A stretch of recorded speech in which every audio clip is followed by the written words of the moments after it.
Good afternoon and welcome. This is Blair Marvin, Vice President of the Augusta Metro Chamber of Commerce. Hope everyone's doing well today, staying safe. We are excited to bring you this opportunity, our new webinar series as part of our Achieving More Today initiatives. Hopefully you've seen our daily emails and social posts, and this is the first of a multi-series webinar program. We'll be hosting them Tuesdays and Thursdays at 3. So we hope that we know you'll find this information valuable, but we hope you keep that on your radar and make plans to engage and connect with us remotely over the next few weeks.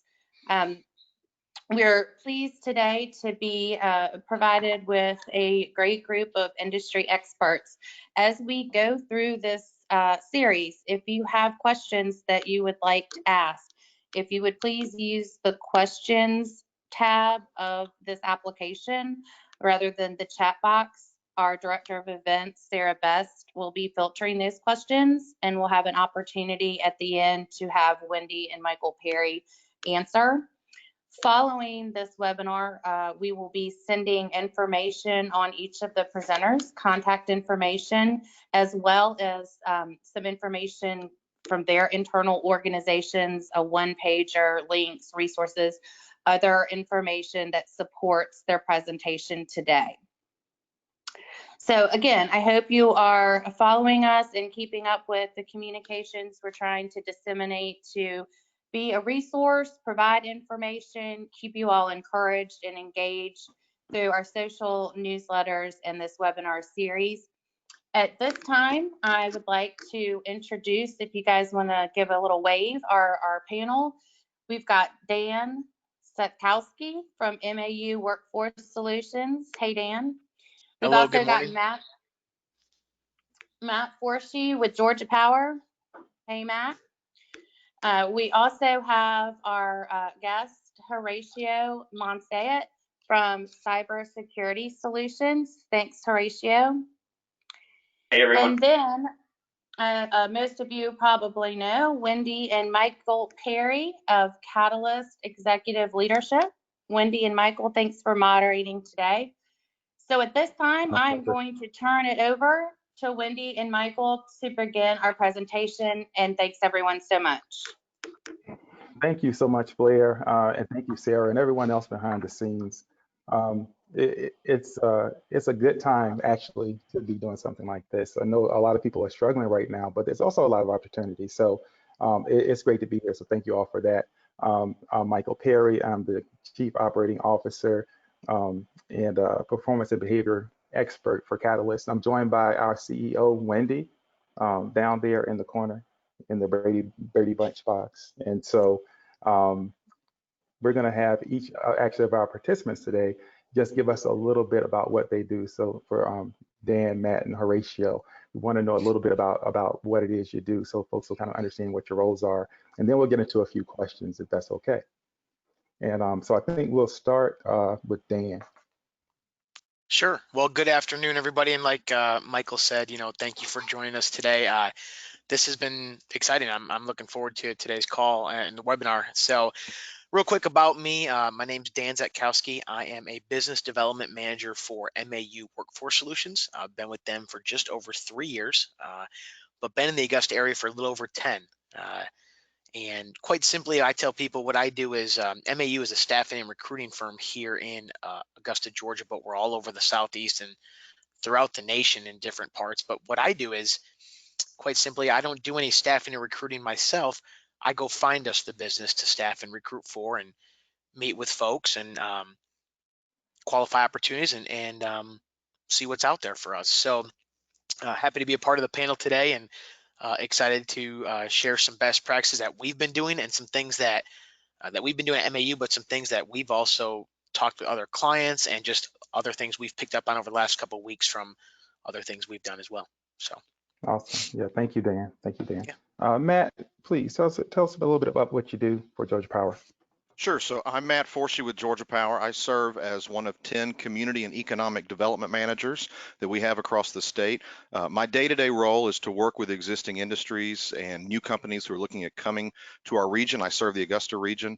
So any companies that are looking at expanding primarily on the industry side, working with them to identify new opportunities for growth, and working for new companies who might be looking at coming to the Augusta area. And I work locally with partners like Cal Ray at the Augusta Economic Development Authority as they do that activity. I'm also one of 10, or of the 10 people we have on our team, I'm one of 2 supervisors for our team.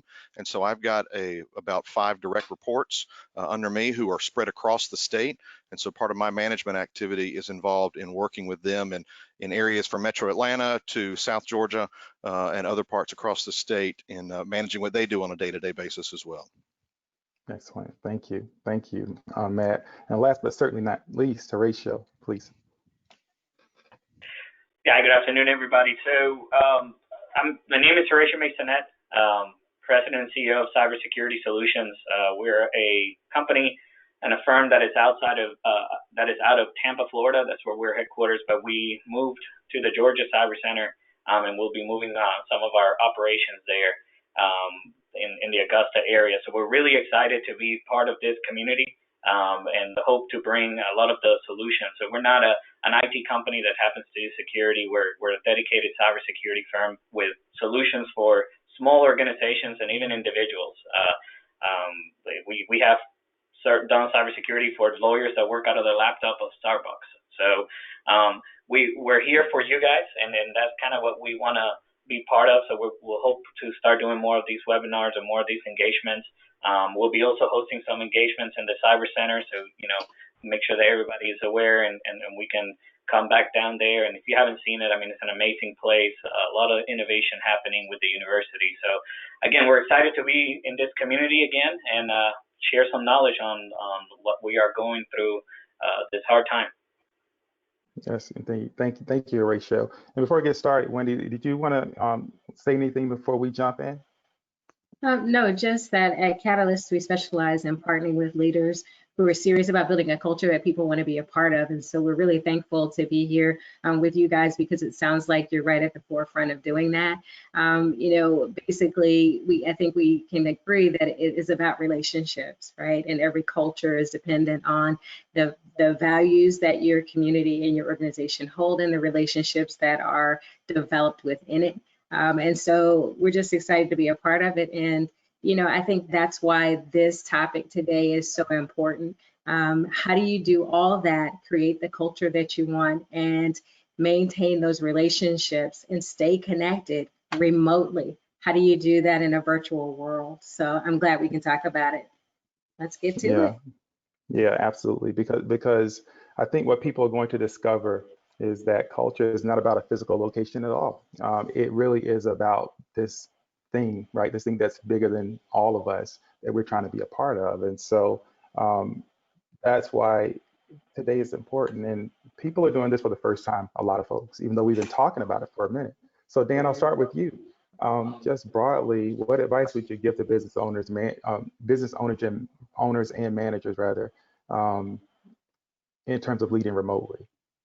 Sure. So again, we've had some discussion internally, and we've also, been talking with clients and getting on webinars just like this, trying to understand, as the world is changing right before us, and the way business owners and managers and directors are leading. There's 4 things I was going to mention. I think that we could talk to business owners and managers about. And the first thing is optimizing communication. I think when you look at just having a clear, focused message to your team or whoever that is, that's first and foremost. Just communicate is one of those terms I think that people say all the time. We need to communicate better, but I think now more than ever, optimizing communication. Number 2, focus on building trust. So in a time where, again, you're not seeing people, you may not know what everyone's doing every minute of the day. And for some of those managers, business owners, everyone's kind of I'm gonna say it nicely, maybe a control freak in some way. Everyone wants to know what's going on. So building trust with your team, and your employees. 3, kind of coupled with that is alter your leadership style. And what I mean by that is you really got to look at having that collaborative mindset, right? And you got to have clear expectations.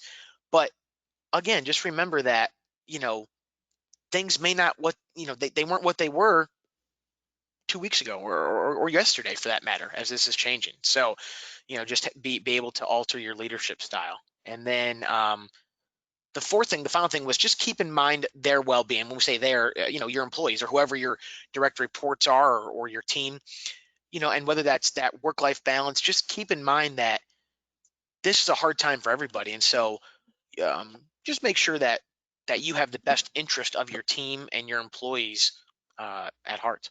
So. Yeah, thank you, Dan. That's good. Communication and trust, and I'm sure we'll be talking a bit about those in particular, because now we can't look over people's shoulder. We can't, make sure that we are the ones dotting every I and crossing every T, and probably shouldn't have been the ones dotting every I and crossing every T anyway, because that's somebody else's job, and we're leaders. We got to kind of get out of the way. So this is going to force some people to really stretch those leadership muscles. That's so right. Thank you for that. Go ahead, Wendy. Okay, so this next question is actually from Matt. And Matt, right on the heels of what Dan shared, I'd just like to ask, how does a leader add value while working remotely? What is your take on that?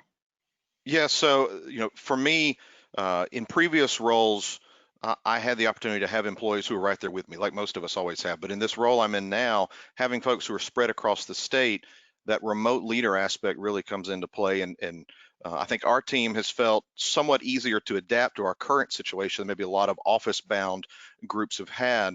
But really the best way I've found to add value as a remote leader is to be present as best you can. Sharing information, helping to make those connections. Don't be afraid to call someone up without a scheduled call, especially someone on your team, just to have a water cooler conversation. I mean, I've been doing that now where I'll just ring one of my team members up out of the blue just to chat, not about work, but to chat about what's going on in their lives, how's their family adapting, what are they seeing in their community, their neighborhood, or just what's the weather like. Just having those random interactions that we would have had in an office situation, that maybe now you're just sequestered with your family and you don't have that opportunity as much anymore. Being present, making those connections. Consider having something like a virtual lunch with one of your staff members, being something where you can go and take some time away just to catch up and be present with them. That to me, we can talk about the work, we can talk about the schedule that we've got or the tasks that everybody's assigned to. That to me is the easy part. The part that's more difficult is making that human connection between each other when we are separated and when you're trying to be impactful to those folks that you're leading. That's great. So here's virtual hugs to all of you. And you bring up a great point. And I just like to add, that being present is so important. And making those phone calls is even good too. We've been putting out that advice to a lot of the people that we've connected with. I'll just add, not at 2 a.m. Oh, no. Right. No. We've got a situation. We've got a situation where we try and do no calls before 9 a.m. Nothing, allow them to have that family time that's necessary in this odd situation. Kind of get those things out of the way first. Definitely nothing before at 2 a.m. Absolutely. Yeah, that's I need to work for y'all. So listen, I want to come back on that vein. I want to come back to Dan just for a second. Sure. How do you encourage employees? When you're remote, you kind of, it's easy to rah and to champion when you're there. But how do you keep people motivated, especially now, because there is a lot of concern and people are taking in lots of information. How do you keep people motivated and encouraged? Yeah, so good question. On our team specifically, we actually we did a team webinar last week, and I got a nice phrase I'm going to share with everyone that I think is important. Social distance or social distancing does not mean socially disconnected. And so what we mean by that is, Matt said, just a random call. Sure, that absolutely, that's great. And what the big thing we talk about is video chat, FaceTime as much as you can with your coworkers. I think, again, you talk about being present. It's how can you engage with people and how can you be encouraging? It's more than just a email, right? I mean, there's so many emails nowadays that we get numbed to it all. I think it's that video interaction, being able to see me use my hands and be able to connect with someone. So, um, but also encouraging and engaging. So one of the things we talked about at MAU here is control what you can control, and again, what we mean by that is there's so much negative and there's so many other things that's going on right now. Just be positive and just encourage each other and just do what you can control, control what you can control. So I think all of us as managers and our team, we're just trying to tell each other, hey, yes, there's a lot of crazy stuff going on, a lot of uncertainty, but we're going to keep doing what we can do and control what you can control. And let's just talk it through and do a lot of encourage this video chat to engage each other, whether it's FaceTime or something like this. That's a big thing we're doing. Yes, thank you. I think that's awesome and so needed. And I would guess that maybe you had these things planned or in your queue or arsenal before we came to a time such as this that we would need it. And Horatio, we haven't forgotten about you. We're going to get to you in just a minute, but Matt, I'm going to come back to you. So Dan shared about social distance doesn't mean social disconnection. What would be your overall advice or message to others managing a remote workforce? Yeah, definitely managing expectations with your team, being flexible. Again, odd time for everybody. We all recognize that. The flexibility component to me in helping folks understand, this isn't the same 8 to 5, 9 to 5 world we've been living in. Some folks are going to have challenges in the morning. Some folks are going to have challenges in the evening. Some folks are going to have challenges in the middle of the day. Not trying to stay away from team calls at lunch, because you may have 3 kids running around that somebody's got to be working on lunch for them. That's an odd situation we haven't had in the workforce necessarily. And so allowing your team time to do that, being able to manage those expectations and break in those flexibility to understand and work with your team members so they can be as productive. And honestly, I think you'll find some of your most productive team members in the office may become less productive at home because this location is so odd and different to them. And some of your probably lesser productive employees may become more productive because, hey, they're in a situation and a location they know and understand and can be much more comfortable. I know I've had those kind of calls with some of my other teammates here that some of the more potentially challenging employees are doing great in this situation. Maybe we'll start to see situations where more companies start to go towards teleworking after this because some employees actually work out better in a situation like this. Yeah, that's a profoundly important point, because what we're encouraging people to do is to really reassess everything you thought you knew about, what people's strengths are and, how you function needs to be relooked, because you're going to discover some things. People will discover some things about themselves. They're going to enjoy perhaps the flexibility. They're going to enjoy the ability to connect with family very quickly, to eliminate that commute. And they are going to be as or more effective than they were. And so we have to kind of potentially prepare ourselves for an entirely different workplace now. And the point that you, Matt and Dan, made about finding ways to just make it about more than the work and to connect with each other is really important. We actually we're initiating what we're calling the break room. And the break room is really, it's just 30, 45 minutes on Zoom. We're going to open it up so that people can come in, and we may even do breakout groups from that. But it's really no agenda. It's just people coming together. Bring your dog, bring your kids, do whatever, eat, drink coffee, and just share, reconnect with people. Because I mean, we're around quite a bit, and I mean, we can't get and Blair will tell you, we can't get a chamber event started because people don't want to sit down because they're talking to each other so much. So that human to human connection is so important. It's really physical distancing, right? It's not social distancing, it's physical distancing. Sure. But social is really about so much more than that. And so I appreciate you all making that point. But some of us have these roles and these jobs and these applications that don't necessarily lend themselves well to someone's home office or the platform they're using at home. So I'm coming to you, Horatio, because I'm wondering, what do you do? How can you securely access corporate applications that employees don't have available at home? How do we set something like that up if we do it all?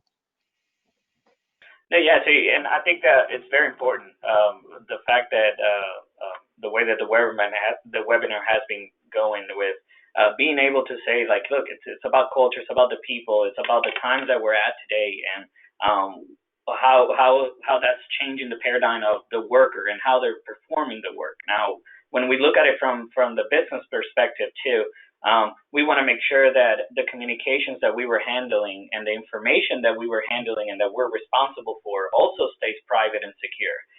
So where CPAs used to come to the office and work on computers that were on taxes and on computers that were on secure networks, now they're going to be accessing client information with social security numbers and a lot of private data in their home computers or at their home location with their home Wi-Fi.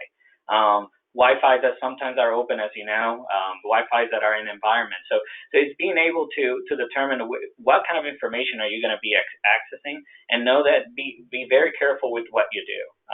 What we've seen on the cybersecurity world, what the hackers are doing, a lot of them are taking advantage of this push to work from home, and they're looking to infect computers, but not infect in a way that breaks the computer or stops it. It's not a virus or ransomware that will block your computer today. They're delaying. What they're doing is they're establishing a foothold. So whenever everybody comes back to work, they can access really that data that's inside of walls that were protected.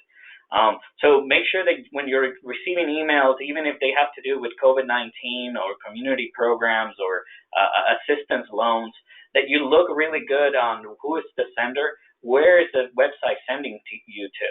So is it sending you to an SBA website, but is it SBA.com or is it SBA.org or SBA.gov? Looking at, after you click on that email, and even to your Netflix, a lot of people don't think of this, but you get an email about your Netflix account, you click on it, it takes you and it asks you to log in. When you're submitting those credentials, are you really on Netflix? So being very, very careful. We know in the community, in the cyber community, that people reuse passwords. So chances are, if we get your Netflix password, we probably got access to some other accounts, whether they're corporate or bank accounts. So just be very careful with what you're doing. You don't have the security systems you had at work. So when you're accessing that data on your Wi-Fi, make sure that it's password protected. So it's going back to the basics, a lot of it. But yes, it's a completely shift. We've helped many of our organizations. A lot of them are tax CPAs that are in the middle of tax season. We understand the government pushed it to July, but they're still having those CPAs work. So it's how they work and what softwares do they use. Not everything that's free is not good. So be careful on who's offering free software, free remote software, and free capabilities to do work. And do a little research on them. Thank you, Horacio. I mean, I think that was good. And did you have something, Mike? Well, I actually did. What I want to follow up because he mentioned software, and so I'm wondering because there's a ton of remote work software out there, and I'm just curious, are those all compliant and secure for whatever people might need? So depending on your industry, no. So if you run a bakery shop, you can probably do a webinar or do a session on Zoom for free. If you're a doctor that's doing telemedicine, if you're a lawyer that's meeting with a client using Zoom or any kind of software, you need the paid package because the paid package is what has the encryptions and keeps the login information and some of the other requirements that your compliance, your industry regulations have. So you need to make sure that those are happening on secure channels. But what a lot of people are not talking is, for example, Zoom. Zoom has a free version, which is fantastic. I think it's great that they kept that model. But on the telemedicine side, they shifted. And now they're requiring a minimum of 10 doctors. So it's still $19.99, but now they want 10 doctors. Whether you're a practice of one doctor or two doctors, you're having to pay for 10. And a lot of people are not talking about that side of Zoom. They're talking about the free side of Zoom. So just be careful, be cautious, and know your industry. Talk to your IT expert or contact a cybersecurity firm. These are the type of things that we want to bring to awareness. It's not everything that's free is compliant. So there are ways that they make their money, especially Hangout. I mean, that's Google. It's free, but they'll be recording and targeting you on ads. Thanks. And so I'm glad you shared that. We have a question actually from one of the attendees, James Holmes, a good friend of mine. And his question is, and any of you could answer this, but I'll direct it to you first, Horatio. And the question is, how heavily should we rely on CRM activity? And what are some chat/IM tools that you recommend? So you mentioned, Horatio, a few of the things that we should avoid. Are there some that you recommend? Yeah, sure. So for CRM activity, definitely it's critical for business. It's customer relationship manager, as long as I'm talking about the same acronym. So the customer relations managers are essential. However, they have a lot of the information of the company, target leads. So making sure that that you're accessing it on computers that are protected. Make sure you have your antivirus, that your antivirus is up to date. And I'm not talking about some of the smaller antiviruses like Avast, AVG. If it's an antivirus that's free, remember what I said, free doesn't always mean good. So those free ones only scan the system when you click scan. The paid ones scan the system constantly. So you want to make sure you have something that's constantly looking at the information to make sure it's secured. So I recommend Malwarebytes. I recommend Bitdefender. And McAfee, believe it or not, McAfee has stepped out of the game, so they're back into being a good security software to have. And I believe the other question was on chatting. One of the things Dan mentioned was optimizing communication. In our company, we use Slack heavily, and in Slack you can create channels. So we have a channel where we call random. And everybody, even before COVID-19, everybody was posting interesting memes or interesting news, and it started communication on other things, but it's internal. So it's not public, it's not on Facebook, it's just internal to the company. So a lot of people get to express themselves a little bit differently. It's more fun. People are putting pictures of their dogs and family. So using software like Slack or even Teams will be essential for that. But not just use it for work. Keep in mind the social aspect that we're discussing here. Sure. Yeah, excellent. Thank you very much. I actually tried to delete some antivirus software and it crashed my computer. I'm like, well, that software was committed to the very end. But okay, I'm coming to Matt now. I just want to know if there are any specific tools that you've been using that you believe have been effective in helping you to work remotely.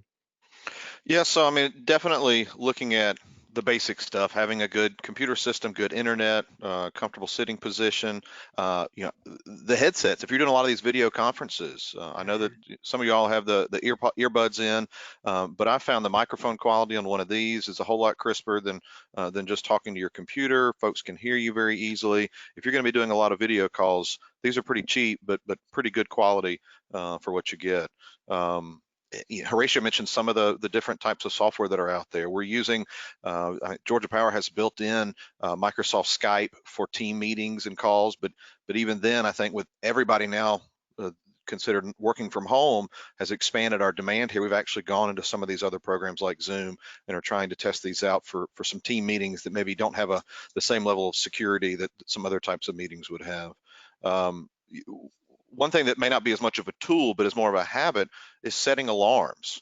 Making sure in your schedule, especially if you're sequestered away from your family, you've got a nice quiet space to be working in, you can get diving into your work and totally forget what time it is. Setting some alarms to get up, to move around, to stay hydrated, to eat, to do those kind of things so that you can keep in a healthy schedule, because there's nobody walking by your office anymore, right?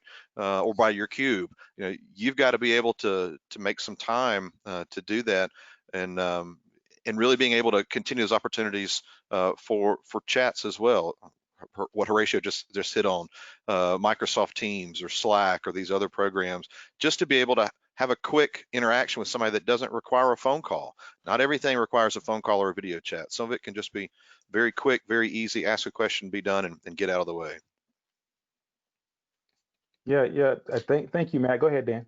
Yeah, I just wanted to add to that too, real quick. So at MAU, we use Salesforce as a lot of companies do for our CRM, for our sales team and operations teams. But in addition to that, we got gosh, I'm blanking on it's called Quip. I want to say it's a software called Quip where we share documents, information, streamline it, make it more effective to share amongst. So that's another tool we're using right now, and we just started that actually in 2020, and it's been real effective, especially with all the remote work now. And so easy updates, everyone can work off. It's basically like a Google Doc, but just a lot. We find it to be a little simpler, more efficient. So again, that's just something we're using too as well. But Matt's right. Some of those points to just also remind yourself, and I think um, simple, obvious, yet can really make a difference when you're doing those things. Right. So Absolutely. And you said it was quick. Can you spell that, Dan? Quip, yeah, QUIP. So Got it. it's a I guess a plugin, or it talks with Salesforce really nicely, and we can pull data into Salesforce to and from it and share information, updates, documents, anything we want to. So Okay. Awesome. Thank it's you very much for that. yeah, I'll keep you going, Dan. Another question for you here. sure. Um, what are some ways that you believe workers can stay organized and on task while working remotely? Because some people, they've relied on the organizational structure in order to create that for them. So when you're remote, what are some ways you might do that? Sure. So first of all, this is a great question, and I'm glad you asked me because this has been a big change for me. I've never worked remotely. I've always been either at the office or out meeting people. I've always been in a sales role in my adult life, and so I've had to kind of readjust and really take in some of these advice and things. So the three things I actually wrote down three things I wanted to share. It's real simple. The three P's. Um, Most importantly, have a plan for your day. Uh, and that can be, it differs for everybody. And so that whatever that plan looks like, just have a plan. The second P is to be patient. So one thing we talk about amongst ourselves, and one thing I've heard from others is technology. And we talked, I think, amongst us before we got on this webinar is, all these platforms and everyone's logging on at the same time. And listen, just be patient, right? Things may not work exactly like we thought, or the communication may lag, or whatever it may be. So that's the second P. And the third one is be positive. I'm a very positive person, but even the last couple weeks have been trying. And I think to have a plan, stick to that plan, be patient and be positive. I think that can really help us, all of us, stay organized on task. And one thing with that, one more thing I'll add is um, act like you're going to work. A lot of people talk about this. I've talked to a lot of people that work remotely, and it looks like, I think some of you are shaking your head like you do, but take that shower, get up at the same time, grab your morning coffee, read whatever you read in the morning, get dressed like you're going to work. All those things, I think I've talked to people, and it makes a big difference. It makes a big difference. Yes, we've been seeing a lot of discussion around that. Yes, go ahead, Matt. I was just going to add, I think in that same vein, Dan was talking about trying to have that dedicated space that is your workspace, that's not necessarily at the kitchen table or in the den where the kids are, or being in the midst of everything. Definitely take your time to go make those interactions. But if you can have a separate space where you can mentally say, I'm going to work, and then at the Sure. same time, at the end of the day, be able to say, I'm mentally leaving work and going home. Having that separate space where you can do that from, I think, is a big opportunity here for folks to keep your home life and your work life separated in this situation where it's so hard to separate things. Mm-hmm. Yes, that's great advice. We've been talking with people, and a lot of them are reveling in the idea that they can wear pajamas all day. But I think it's great advice to advise them not to do that, because the challenge, of course, is that if you're always lounging or you're always in pajamas, when are you going to switch on that work mindset? So great advice from both of you. I do want to go to another question from a second question from one of the attendees, and it's from another good friend of ours, Timothy Williams Sr. And his question is, what advice would you give leaders who are concerned about followers getting work done or possibly slacking? To this point, we've been taking a positive spin on this, but the other reality is how then do you insert some accountability? So I think he's asking a great question. And I'll send this to Matt first. So what advice would you give for workers who may be slacking or not getting work done? Sure. So, I mean, you've still got to manage. Even if we're working from home, you're still potentially managing employees. And that gets back to understanding, what would you have done if you were in the office here? Would you be setting tasks and goals and certain check-in points during your day to ensure that things are getting done? Some task-heavy teams that I've seen are scheduling a kickoff meeting in the morning, a closeout meeting at the day, going over those task items and making sure that things are getting done. You could do that with a team, or if you had to drill down to that one or two employees who you may have concerns about getting stuff done, having regular daily check-ins with them, having tasks they need to check off. There's some shared software out there where people could be having a list of what are the goals for today and checking them as they're done, so that you can monitor them from a hour by hour standpoint if necessary. Having those conversations, while at the same time understanding things are different. We need to be patient. We need to be flexible, but also making sure that, hey, just because you're working from home doesn't mean you're not working. Set the ground rules, be consistent with those ground rules, so that your employees know, this is the expectation I have. Yes, things are different, but here's the expectation. I'll work with you, but I need you to work with me as well. And here's what we're going to accomplish for today. Let's see what we can get done. Yeah, And Horatio, I yeah, go was ahead, going to sir. I was going to actually ask for your take on that as chief executive for your company. I was going to get your take on what kind of this last couple of minutes we've been talking here. Yeah, so being in the tech space, as everybody knows, we've been implementing work from home from the start. So we have a lot of developers, and our teams are very separate. So some of our infrastructure was already built to sustain this. But when you're new, I can understand why some of the confusion is on how to manage a remote workforce. Look, I'll be very simple, very easy for me. We did some of that trust. We have established some of that trust and expressed the trust level on the culture, and how important it is, and that we're willing to do that flexibility and give them the ability to work from home. But even on Slack, as I was mentioning, on Slack and on Teams and even Skype for Business, there's options that tells you whether they're away and how long have they been away. So it's a little bulb next to their name that is green, yellow, or red. So if it's red, they're not connected. So we've mandated that while you're working, you are always to have the chat open. Our managers constantly engage with them. They'll send messages every now and then. If they don't see them in threats or an activity that often, they'll just send a message like, hey, everything's okay, or just checking on this task. So just being able to monitor in that perspective is very good. Now, I would say it's not always 100%. So a lot of the times it'll be yellow, like they've been disconnected, but maybe they've been on a Word document just working. They just haven't touched the chat session. So also look at the end of the day, what kind of work did you expect from them? What are you used to receiving from them? And see if it's matching. But don't just assume also that they're not working. Engage with them. What we found at times is that maybe they had an issue that they couldn't have the daycare that they needed. And what we've done is we've built that into it and tell them like, hey, let us know when those things happen. We'll be more understanding of the situation. But because we're not seeing you, we want to have that communication back and forth. But the tools that can be used for communication, you can also kind of use them to track and see what that behavior is and whether they're working or not. Yeah, thank you very much for that.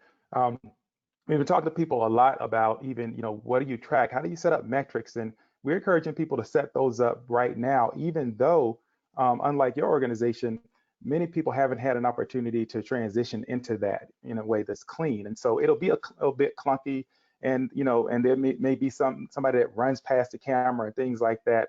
We're encouraging leaders to give folks a little bit of grace as they transition into this new thing, which for most of them is less than a week old. But thank you because the idea that you can actually use some of these tools and kind of get some dual purpose out of them, I think is very important, and it gives people an opportunity to be a bit creative about how they're trying to communicate and manage. I have another question for you, Horatio, because oftentimes, computer systems are designed to be used on certain platforms in a certain building, even, along with a certain system. Is it as simple as having people grab their work computer and bring it on back to the house? So no, in many occasions it's not, and we are actually recommending not to do that. We think that that would be the last resort, I would say. But there's a lot of software, there's a lot of vendors out there that are providing remote capabilities. So let's say, for example, some of our accountants, they have dedicated software that runs on Windows, and it needs to be connected to a Windows server, which is in their office. So some of our customers recommended, well, we can send the computers at home and have them VPN. Well, what happens is that when they're at home, if something gets caught at home, it's going to spread into your work environment. So there's more risk to do that than it is to implement some of that software. And I would highly recommend, so for example, at Cybersecurity Solutions, we have a remote control software is what we call it. And right now we're doing it at cost. So I know that there's a lot of companies that are providing those softwares that and those tools that can keep you protected and keep you secure without having to move those assets away. It's just a matter of doing that research and seeing who's out there, and making sure that it's good for that. And I kind of wanted to go back on the previous subject when we talked about. I'm sorry, when we were talking about how can we move the tracking of the employees. Sorry. The Slack functionality that I was referring to, it comes to it by nation, but don't just spread that in your culture, because then it will affect some of that trust level, and your leadership can be seen. And it's a good tool to have it. And companies like us, we're more than willing to help and help you establish that work from home program. Reach out to your IT providers too and see what are they doing, what did they do for their workforce, and how can you replicate that. You don't have to reinvent the wheel. With us, email me. I'll send you our plan, and we'll sit down and walk it over, because at the end of the day, we got to help the community. We're all tied in this together, and the faster we help each other, the faster we get past it. Awesome. Yeah.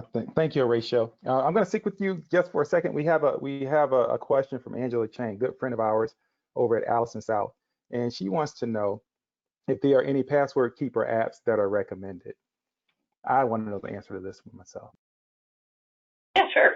So you said the password key, like the password vault managers, password like LastPass. Yeah. So there are. So you have LastPass, you have OnePass, and there are multiple vendors. What I highly recommend is that you just put the name of the program you're considering, so LastPass, and immediately after that on Google, put hacked or breach, and you will be quickly to find out if the solution you're considering is one that is secured or one that has been exposed and already breached, and have they fixed it. So you'll quickly see articles based on that, and that will help you hone in on one password solution. We have our own that we provide to people, so also reach out to your IT provider or cybersecurity provider and see if they have something that they've developed internally also to provide you.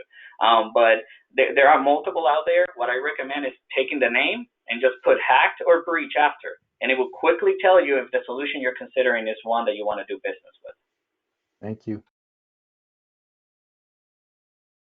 Okay. Okay, Wendy? so I think we'll go to Dan for one last question for you, I think. We've been sharing a lot of information, and I think it's all good. And it's kind of overwhelming because there's so much to pay attention to. But are there strategies you would recommend that are particularly relevant to communicating via technology, given everything that's been shared here and some of what you've shared already? Not anything probably groundbreaking from what we've already talked about, but I would say, and I'll reference actually, so I did another webinar last week. I attended a SpeechWorks. It's a personal development, able to how to communicate better with anyone from C-suite level to just your everyday person you're going to engage with. And bottom line, the three takeaways were having a clear, simple agenda. So I think when you look at how to specifically communicate, the strategy is clear, simple agenda, and then go back to that video communication as much as possible. So if you can do these conferences, if you can do a chat, I think those are the biggest things. When you look at keeping it simple and communicating with your team or with other managers, and then finally encourage interaction from your participants. So obviously on this call, we're having questions from the audience, and by the way, thank you for some of the questions. It's been great. I think encourage participation regardless of what it is, team, webinars, and that'll help prompt spur other things. So I think those would be my 3 things I would recommend. Yes, thank you so much. I think that you're right on point with those, and I can't emphasize enough. A clear, simple agenda can really make the difference in, whether you're doing meetings face-to-face or virtually, and that virtual face-to-face connection is so important. What we've experienced is a lot of people will connect, but they'll have their video off. And so Right. they're seeing you, but you can't see them. And so it's kind of we're connecting, but not completely. So I just wanted to share that. Yes. And so this next question is Nicely played. Y'all must have practiced that before. That was nicely done. That was nicely done. It's like, what's happening? Are we having technical difficulties? No. So Matt, this next question is for you. In that same vein, how can employees stay connected and efficient during this time? And you spoke to this a little bit, but if there's like a parting message, how can they stay connected and efficient? I would say all these things we've talked about, the technology pieces, video conferencing, all of these are tools, right? When you break it down at the end of the day, though, this is really about communication. How are we able to communicate? How often are we communicating? Maybe we need to be communicating more when we're working from home than we would have been in the office standpoint. Over communicating isn't a bad thing, especially in this day and age. I'd much rather over communicate to my team and to my managers themselves so that they know what's going on, who needs to know about what I'm seeing and what I'm dealing with right now. Being willing to be over communicative, if that's the right word, to share that message with my employer or with my team members. To me, that's the biggest thing. And whether we're using video chat, whether we're making traditional phone calls, whether it's texting or some other chat option here, being willing to dive in and be over communicating what we're seeing, I think is one of the best things we can do. Efficient, maybe not always, but again, I'd rather over communicate than under communicate and miss something or have something missed for me. Yeah, that is super important. 100%. Hyper communicate, and whatever you used to do, we're telling people step it up. Whatever it was, I don't care. Step it up. To hyper communicate on every possible platform. If people are using it, try to find a way to be able to reach out to them, because oftentimes we blame people for not receiving the message, and sometimes we're not sending the message on the channel that's necessary. And so I think that's profoundly important.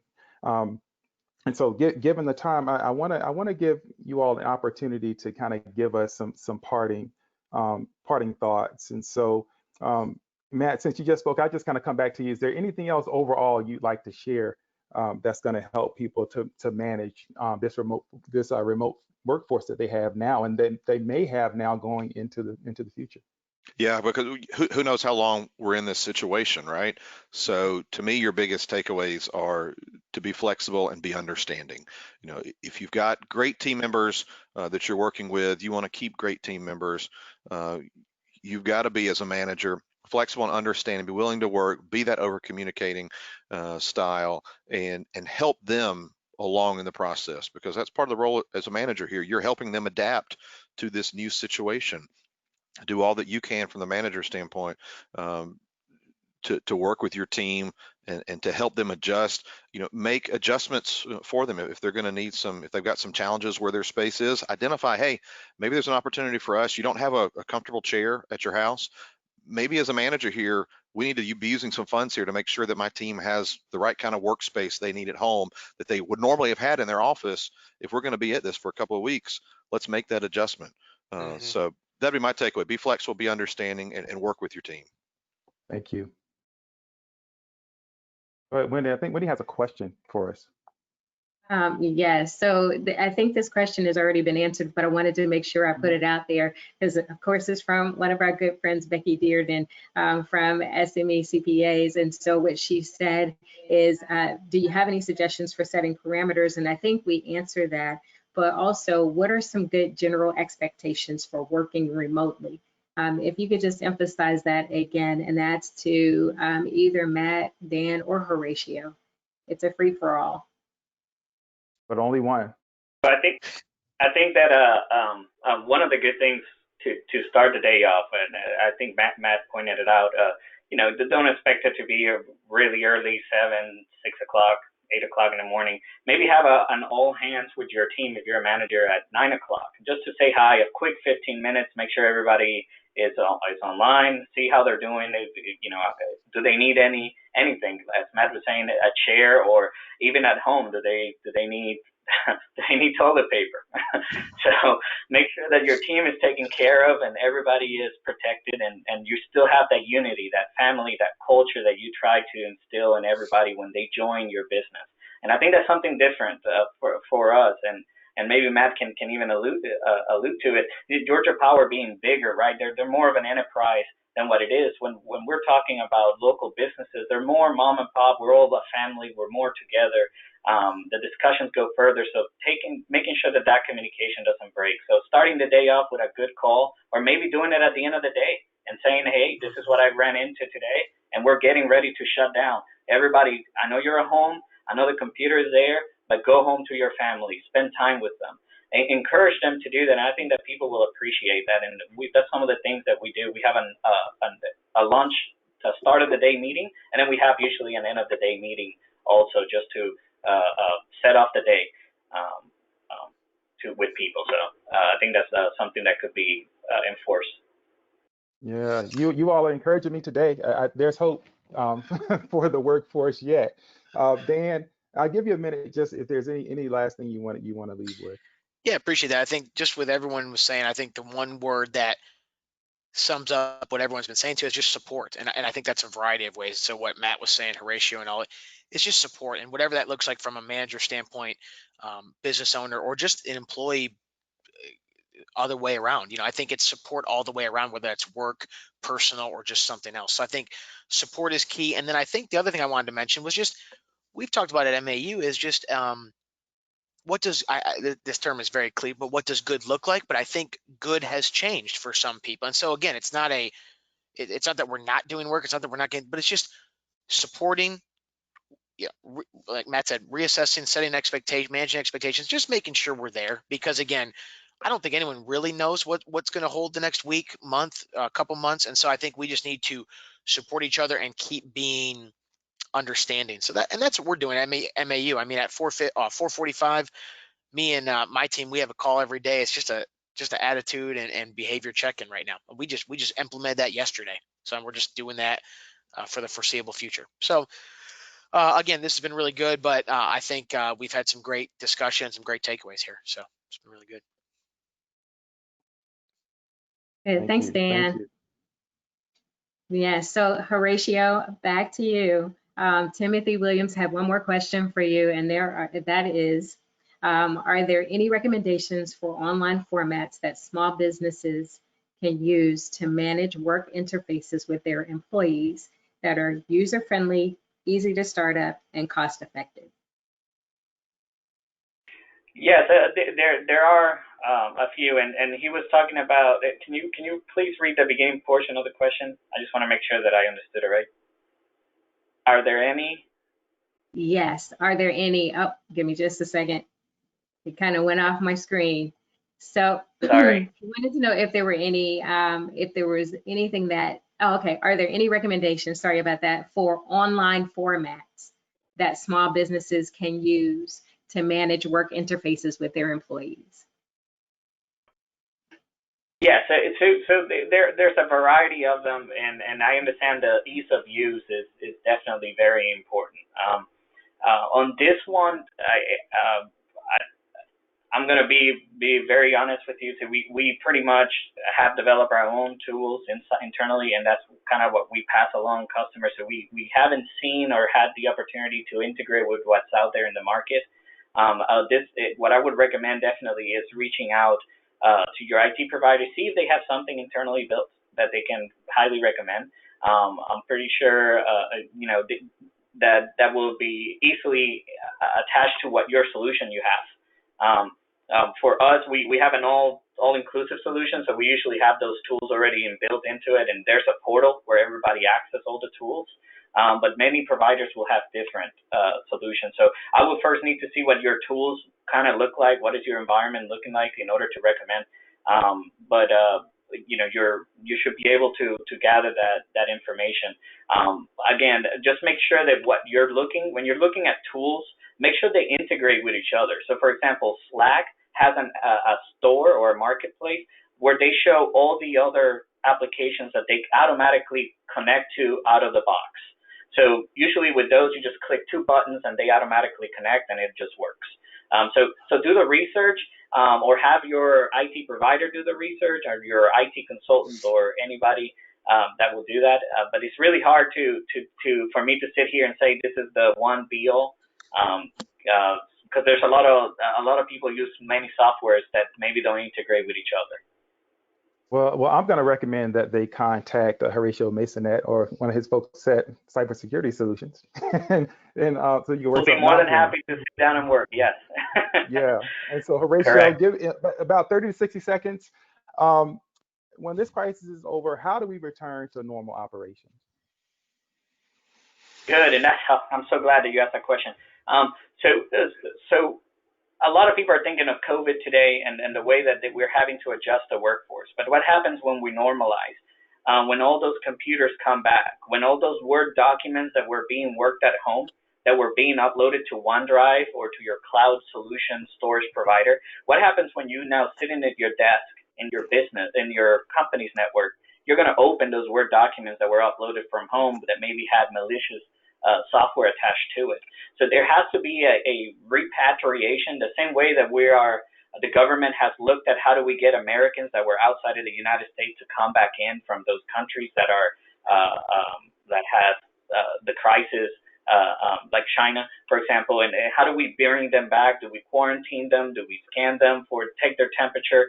Do we have to do those things, but with our computing system? So we want to make sure, because the last thing you need is to deal with COVID-19, the remote workforce, the money that's going into getting applications, and then you get hit with a cyber attack now, and your business is down for 2-3 more weeks trying to solve that cyber attack.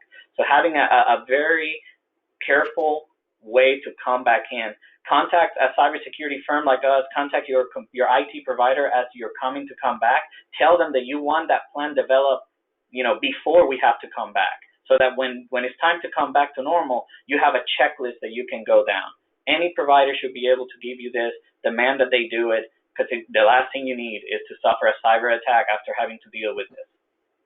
Yeah, thank you very much. And I want to thank all of you. Thank you, Dan Zakowski from MAU Workforce Solutions, Horatio Masonet from Cybersecurity Solutions, and Matt Forshee from Georgia Power. You all have been amazing, remarkable information today. Thank you so much. And we want to encourage anyone that sees this to join us in the break room. That is by Catalyst. We'll be doing that on Tuesdays and Thursdays at 11:30. And that'll be the one place where there will be no agenda all week. So we invite you to come on in. So I'm going to pitch it back to Blair. I think that's it. Thank you all very much for watching today. So I'm virtually clapping for everyone. Thank you so much for your presentations. It was very informative. And as I mentioned at the start of the call, we will be sending out contact information for our moderators, Wendy and Michael Perry, as well as our 3 presenters, our panelists today, and also along with their contact information on the break room, which is the platform that Wendy and Michael Perry mentioned, and information from each of our presenters as it pertains to this topic, resources that they have, one-pagers, information that internally they're sharing to try to help and be a resource. So look for that to come. Additionally, I mentioned we'll be doing this as a Tuesday and Thursday at 3 o'clock webinar series, and our next one for Thursday at 3, we're getting ready to start promotion on that once we wrap up this call, but we will have a presentation from SME CPAs on some of the tax relief for the mandated employee paid leave. So they'll be talking to us about the Families First Response Act and what that means in terms of what the employers that are covered, eligible employees, reasons to take leave, salary, job protection, tax credit. So we will fill the hour with all of that information, but all very important, and everyone is anxious to hear about any relief that is available. So hope you will join us Thursday at 3. And everybody have a great day. Email any follow-up questions if you have any that you'd like to share. Thank you. See Thanks. you, everyone. Thank you, everybody. Thank you. Bye.